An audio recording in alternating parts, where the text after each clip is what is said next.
இந்த இடைத்தேர்தலை பொறுத்தவரைக்கும் இன்னொரு நபரை பற்றியும் பேச வேண்டிய சூழல் இருக்கு. 2016லிருந்து ஒரு 6 தேர்தலை சந்தித்த சீமானுக்கே எதிர்க்கட்சிகள் இல்லாத நிலையில் இருக்கும்போதே ஒரு டெபாசிட்டுக்கு போராடக்கூடிய நிலைமை இருக்கு அப்டின்னா, 2026 தேர்தல்ல முதன் முறையாக போட்டியிடக்கூடிய விஜய், அவருக்கு இந்த தேர்தல் உணர்த்தக்கூடிய பாடம் என்னவா இருக்கும்? அந்த தேர்தல அவர் புறக்கணிச்சுட்டாரு. அதிமுக, பாஜக போட்டியிடாமலேயே மக்கள் வந்து இன்னும் பெரிய கட்சியா இருக்கக்கூடிய திமுக வெறுப்பில் இருக்கக்கூடிய அல்லது திமுகவை எதிர்க்கக்கூடிய நபர்கள் கூட சீமானை வந்து ஆதரிக்கவே இல்ல.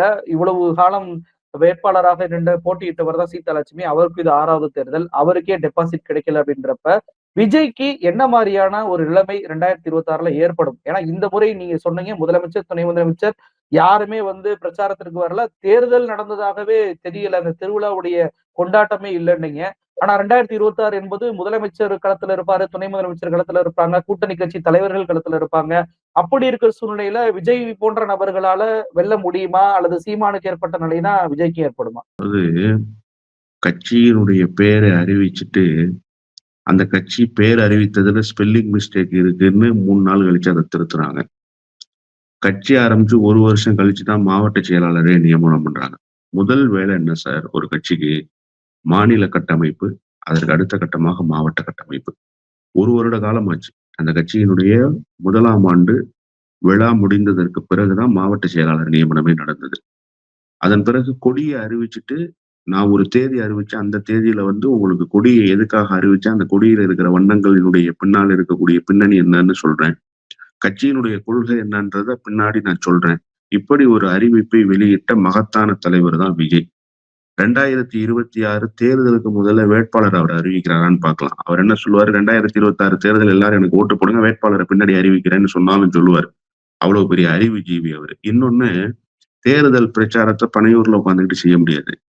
தேர்தல் பிரச்சாரத்துக்கு மக்கள சந்திக்கிறதுக்கு வரணும். மக்கள சந்திக்க வந்தா உங்களுக்கு இன்ஃபெக்ஷன் ஆயிவிடும். கேரவன்ல நீங்க வர முடியாது. திறந்த ஜீப்ல தான் வரணும். இல்லன்னா டெம்போ டிராவலர்ல தான் வரணும். கமலஹாசன் ஒரு சிறந்த உதாரணமா இருக்காரு. கமலஹாசன் கட்சி தொடங்குனாரு. ஆஹா! ஓஹோன்னு எல்லாரும் சொன்னாங்க. பெரிய மாற்றம் வந்துருச்சுன்னாங்க. கடைசியில கமலஹாசனோட நிலைமை என்ன ஆச்சு? ஒரு ராஜ்யசபா சீட்டுக்காக அறிவாலயத்துக்கு வந்து நின்னுட்டாரா? இல்லையா? அந்த நிலைமை கூட விஜய்க்கு வராது. ராஜ்யசபா சீட்டு குடுக்கறதுக்கான அந்த வாய்ப்பை கூட விஜய் தேடிக்கொள்ள மாட்டார். விஜய்க்கு எந்த விதமான அரசியல் புரிதலும் இல்ல சார். இப்ப நீங்க கேட்டீங்கல்ல, ஈரோடு தேர்தல் களம் உணர்த்துது. விஜய் என்ன செய்ய போகிறார்ன்னு. இந்த அப்சர்வேஷன் விஜய்க்கு இருக்கும்னு நீங்க நினைக்கிறீங்க? நிச்சயமாக இருக்காது. அந்த அப்சர்வேஷன் இருந்திருந்தா, விஜய் இப்படிப்பட்ட நகர்வுகளை நகர்த்தி வந்திருக்கவே மாட்டார். ஒண்ணு வேணாம் சார். பெரியார் எங்களுடைய கொள்கை தலைவர். யார் சொன்னா? விஜய் சொன்னாரு. பெரியார் பற்றி அவதூறை பேசியவன் இந்த தேர்தல் களத்துல நிற்கிறான். நீங்க தேர்தல் களத்துல நிற்கல. இந்த நாட்டு மக்களுக்கு ஒரு மெசேஜ கன்வே பண்ண வேணாமா? என்ன சொல்லி நீங்க கன்வே பண்ணிக்கணும்? நம்முடைய கொள்கை தலைவர் குறித்து அவதூறு பரப்பியவர்கள் இந்த தேர்தல் களத்தில் முற்றும் முதலாக புறக்கணிக்கப்பட வேண்டும். அப்படின்னு ஒரு அறிக்கைய குடுங்க. எது தடுத்தது உங்களுக்கு? ஏன் நீங்க அந்த அறிக்கையை கூட குடுக்கல? இன்னொன்று, நீங்க ஒரு நிலைப்பாடு எடுக்கிறீங்கல்ல. வேலு நாச்சியார உங்களுடைய அடையாளம்னு காட்டுறீங்க. வேலு நாச்சியார் மத நல்லிணக்கத்துக்கு சாட்சியாக விளங்கிய ராணி. உண்மைதானே? யாராவது மறுக்க முடியுமா?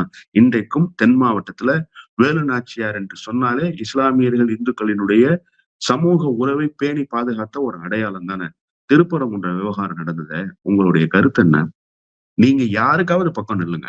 ஒண்ணு RSSனுடைய அஜெண்டாவின் பக்கம் நில்லுங்க.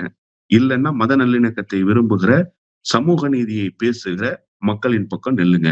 எந்த கருத்தையுமே நீங்க சொல்லல. அப்போ நீங்க யாரெல்லாம் அடையாளம்னு காட்டுனீங்களோ, அவங்களுடைய நிலைப்பாட கூட உங்களால எடுக்க முடியாத அளவுக்கு நீங்க வெறுமனே ஒரு அடையாள அரசியலை செய்து கொண்டிருக்கிற வேலைய செய்றீங்க.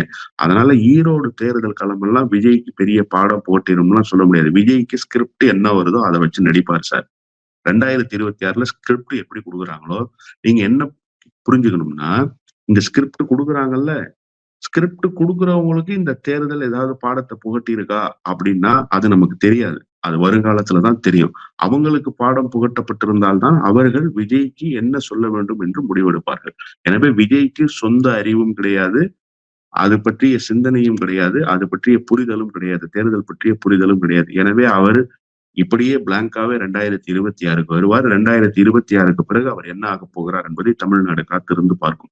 இப்ப பெரியாரை பற்றி இவர் பேசிய போதே, அங்க கட்சியிலிருந்து நிறைய நபர்கள் வெளியேறினத பார்த்தோம். கொத்து கொத்தாக திமுகல போய் இணைஞ்சாங்க. சிலர் வந்து வேல்முருகன் அவங்கட்ட போய் இணைஞ்சத பார்க்க முடிஞ்சுச்சு. அந்த கட்சியுடைய தலைமை ஒருங்கிணைப்பாளர்கள் ஒருவர் கூட ஜெகதீச பாண்டியன் அவரும் வெளியேறினத பார்க்க முடிஞ்சுச்சு. அப்போ இவ்வளவு ஆட்கள் தேர்தலுக்கு முன்பே வெளியேறினாங்க. இப்ப தேர்தல் பெரியாரை எதிர்த்து பேசியது நமக்கு பயனளிக்கவே இல்ல. தேவையில்லாம இத நம்ம டச் பண்ணிட்டோமோ அப்படின்னு சொல்லிட்டு இன்னும் சிலர் வெளியேறுவதற்கான வாய்ப்பு இருக்கா? ஏன்னா இப்படி தனித்துவமாக எதிர்க்கட்சி இல்லாம போட்டியிட்டும் கூட நம்மளால டெபாசிட் வாங்க முடியல அப்படின்னா, இனிமே சீமானை நம்பி பிரயோஜனம் இல்ல. சீமானுடைய அரசியல் ஒரு காலம் எடுபட போவதில்லை அப்படின்னு சொல்லி, அந்த கட்சியில இன்னியும் காலி செய்யக்கூடிய தொண்டர்கள் வெளியேறக்கூடிய வாய்ப்புகள் இருக்குன்னு பார்க்குறீங்களா? இல்ல நிறைய அந்த கட்சியிலிருந்து இனி வெளியேறுகிற படலம் என்பது தொடரும் என்றுதான் நான் புரிந்து கொள்கிறேன். இப்ப கூட அந்த தோழர்களுக்கு உண்மையிலேயே இந்த பெரியார் எதிர்ப்பு என்பது எத்தகைய தாக்கத்தை ஏற்படுத்தும் என்கிற புரிதல் இல்லாமல் தான் இருக்கிறார். புரிதல் இருந்தவங்க எல்லாம் ஏற்கனவே வெளியில வந்துட்டாங்க. ஓரளவுக்கு அரசியல் ரீதியாக இதனுடைய தாக்கத்தை உணர்ந்தவர்கள் வெளியேறிட்டாங்க. அப்ப தாக்கத்தை இதுவரை உணராதவர்கள் இந்த தேர்தல் மூலமாக உணர்வாங்க. இன்னைக்கு காலையில கூட எதார்த்தமாக நாம் தமிழர் கட்சியினுடைய தோழர்கள் பக்கங்கள்ல போய் நீங்க சமூக வலைதளங்கள்ல பார்க்கிற போது என்ன இருக்குன்னா, ஒரு மயான அமைதி நிலவுது. நீங்க 3 கட்டம், 4 கட்டமாக இந்த தேர்தல் சுற்றுகள் முடிந்து வாக்கு எண்ணிக்கை சுற்றுகள் முடிந்த அறிவிப்பு வருதுல்ல. அப்போ ஒரு மயான அமைதி நிலவுறத நம்ம வந்து பார்க்கிறோம். ஏன் இந்த மயான அமைதி நிலவுது அப்படின்னு சொன்னா, செய்வதறியாது திகைத்து போயிருக்கிறாங்க. அண்ணன் சொன்னது ஒண்ணா இருந்தது, பேசுனது ஒண்ணா இருந்தது. ஆனா அது ரிசல்ட்ல வேற மாதிரி எதிரொலிக்குதே அப்படிங்கிறத அவங்க வந்து டைஜஸ்ட் பண்ண முடியல. ஏற்றுக்கொள்ள முடியல அவங்களால.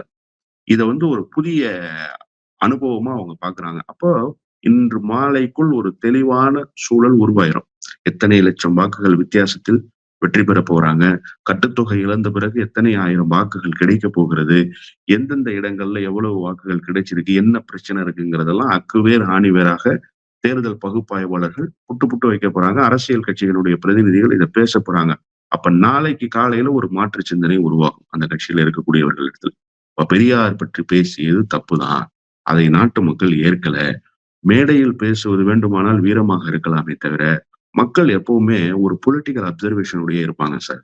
நீங்க ஸ்டேஜ்ல பேசும்போது விசில் அடிச்சு கை தட்டிட்டாங்க 10 பேர் அப்படிங்கிறதுனால உங்களுடைய கருத்து போய் சேர்ந்து விட்டது அப்படின்னு நினைக்க கூடாது.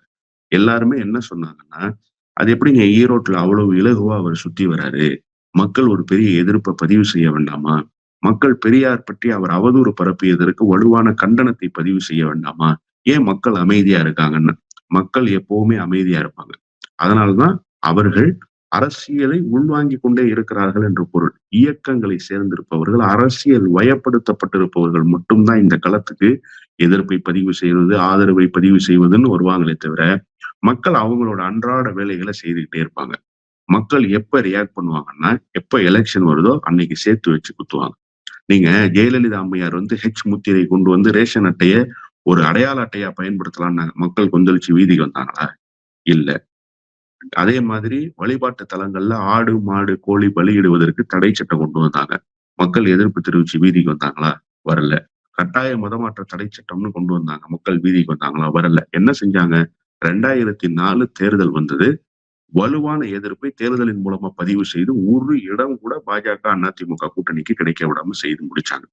40 இடங்களிலும் புதுச்சேரியும் சேர்த்து திமுக தலைமையிலான அணி மகத்தான வெற்றி பெற்றது. மக்கள் என்பவர்கள் இப்படித்தான் வெளிப்படுவார்கள். இந்த தேர்தல் களத்திலும் மக்கள் அப்படித்தான் வெளிப்பட்டிருக்கிறார்கள். இது நாம் தமிழர் கட்சிக்கு புதிதாக அரசியலுக்கு வந்திருக்கிற தோழர்களுக்கு இந்த தேர்தலின் மூலமாக புரிய வரும். இனி அவர்களும் 100 விழுக்காடு வெளியேறி விடுவார்கள் என்றுதான் நான் பார்க்கிறேன். சீமான் கடைசியில் தன்னந்தனியாக நிற்கப் போகிற காலம் என்பது அருகாமையில் வந்து விட்டதாகவே நான் உணர்கிறேன்.